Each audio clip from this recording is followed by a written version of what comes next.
Pulis na nagbanta at nanutok pa ng baril sa isang minor de edad. Narito report ni Haji Rieta.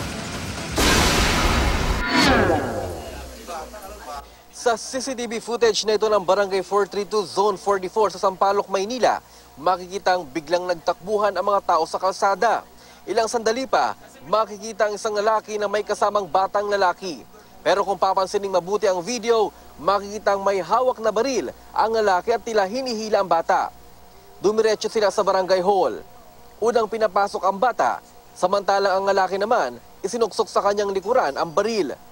Ang lalaki sa video, kinilalang si Pioto Billy de la Cruz na naka-assign sa MPD Station 9, na ngayon nahaharap sa reklamo dahil sa umano'y pagbabanta at panunutok ng baril sa isang minor de edad.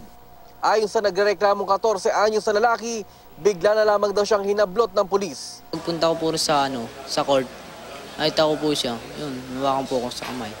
Hindi ko nga po alam kung sabi ko sa kanya, "Sir, bakit po? Wala naman po akong kasalanan eh." Tapos wala po siyang parang may nahabol siyang lalaki. Pinagbantaan pa raw siya ng pulis na may mangyayaring masama sa kanya kung hindi ito sasama. Gusto mo bang may mangyaring hindi maganda sa'yo? Sabi ko, "Sir, ayoko po." Tapos inawakan po ako sa kamay, maigpit. Tapos yun po, inatak-atak po ako papuntang barangay. Ang mga taga-barangay naman, aminadong natakot nang dumating si De La Cruz kasama ang bata dahil bukod sa armado, amoy alak pa raw ang pulis. Sabi ko, sandali lang po, meron lang po akong tatawagin.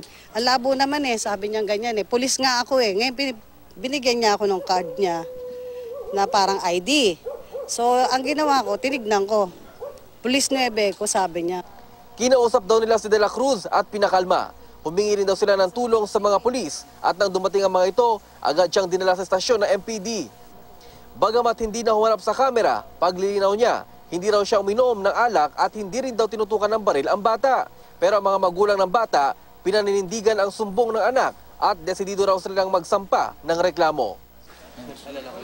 Siyempre, nakakala ko kasi di naman alam kung bakit minor de edad ba 14 pa lang. Wala namang kasalanan. Tutuloyan na lang po namin. Hindi man kasi bata na parang na-trauma. Haji Rieta, GMA News.